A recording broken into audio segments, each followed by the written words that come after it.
Hello and welcome to the podcast of the Prison Officers Association, Britain's largest professional trade union for staff working in prisons and correctional centres, public and private mental health services trust providers and immigration services, with nearly 35,000 members. The 1994 Criminal Justice Act, at Section 127, took away from the union the right to strike in England, Wales and Northern Ireland.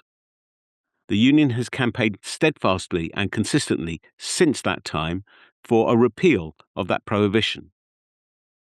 As part of this, the POA has lodged a case at the European Court of Human Rights, and earlier this year received a welcome and surprise boost to the campaign. National Chair Mark Fairhurst and General Secretary Steve Gillan tell us more. So there's been a potentially significant development in terms of the union's campaign to have the right to strike in England and Wales restored to it. General Secretary Steve Gillan, what's happened? Well, indeed, this is most welcome news, and it was a report that was done by the European Committee of Social Rights, which was published at the end of January this year. And what that committee said was that it considers that the blanket ban on prison officers striking cannot be deemed proportionate and thus goes beyond the limits permitted by Article G of the Charter. The committee also notes, in respect from the comments submitted by the Institute of Employment Rights, that prison officers in Scotland have the right to strike, which makes the ban in England, Wales and Northern Ireland more difficult to justify. So, in conclusion, the committee concludes that the situation is not in conformity with Article 6 of the Charter on the ground that there is an absolute prohibition on the right to strike for prison officers. Now, we have always maintained that since the ban came in 1994, and both a Conservative government and Labour government have done nothing about it at this minute in time. So this is most welcome news. And I've got to say, I think David Lammy will be slightly embarrassed by this, because it's all we've ever wanted to do is sit down on a without prejudice basis rather than go through the courts in order to come to a resolution on this particular issue. And at this minute in time, the Labour government are more happy and content to go through to the European Court of Human Rights and defend their position in relation to anti-trade union legislation, which the Conservatives put in, not a Labour government. So I cannot for the life of me believe that the Labour government will feel at this minute in time content with this situation. And I actually urge them, which I've written to him, to reopen dialogue with myself and Mark on behalf of the POA to see if we can come to a solution. So National Chair Mark Fairhurst, so how important is this recommendation from the committee? Well, it's important to us as a union because we've lodged a claim in the European Court of Human Rights, and this report clearly states that it breaches our human rights not to have the right to take industrial action, not to have the right to strike. It's disproportionate. And as Steve's just mentioned, you cannot justify omitting us from not having the right to strike when you've given it to the same body of staff in Scotland. So for us, as evidence to the European Court, it could be a game changer. But we've got a Prime Minister there, haven't we, who's keen on human rights, who's keen on international law.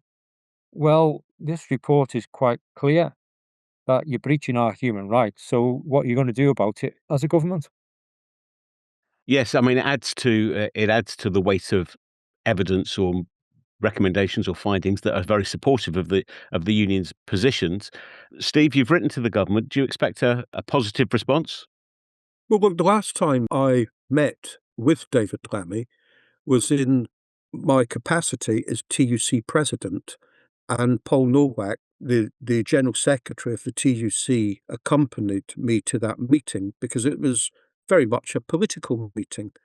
And David Lammy said that they're not going to backtrack on the decision that Shabana Mahmood, the previous Secretary of State, had made in relation to them defending the position in the European courts.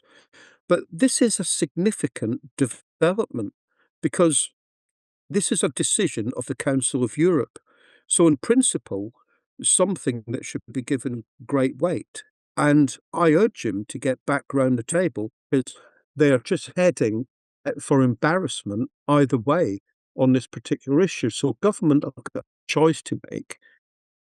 They either endorse anti-trade union legislation by the Conservatives, or they open a dialogue with this trade union to see if we can come to a resolution without court involvement. At the end of the day, as Mark Fairhurst has just said, they're the great champions of decency, of the rule of law.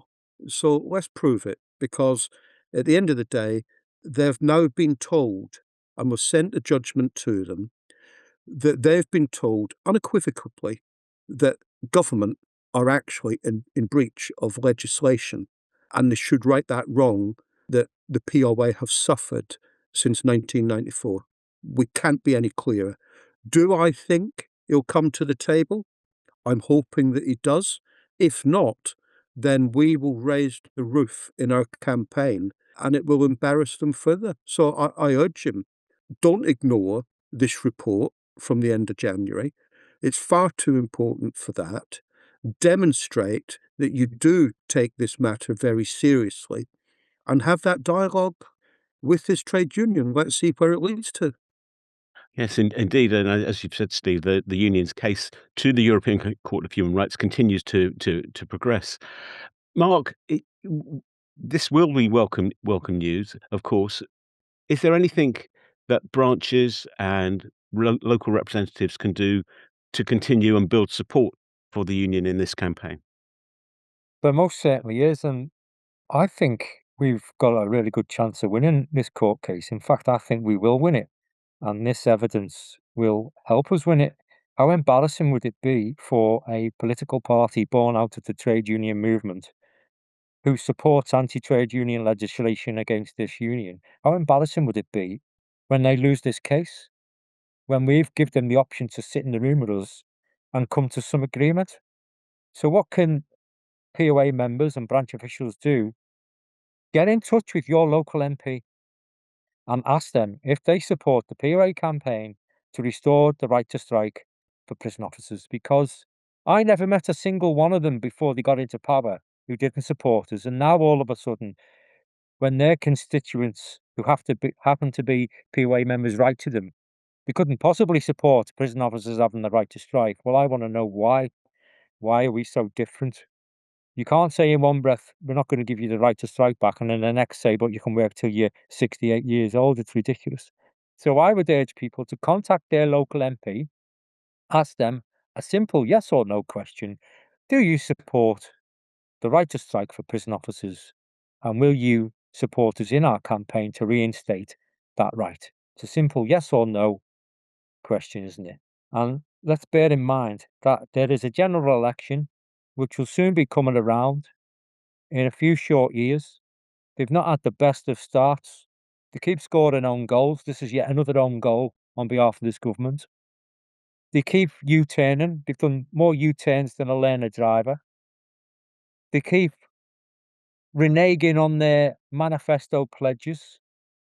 And the pressure's on.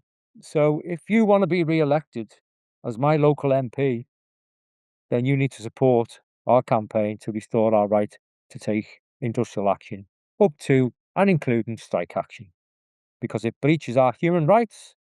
And I know you're the party of human rights and decency and law and order, so prove it. My thanks to Mark and Steve, and you can find out more about the campaign and all the work the POA does on behalf of its members at poauk.org.uk. Thanks very much for listening. We hope you have found what you've heard to be useful and interesting, and will join us for the next episode of the POA podcast. Thank you, and goodbye.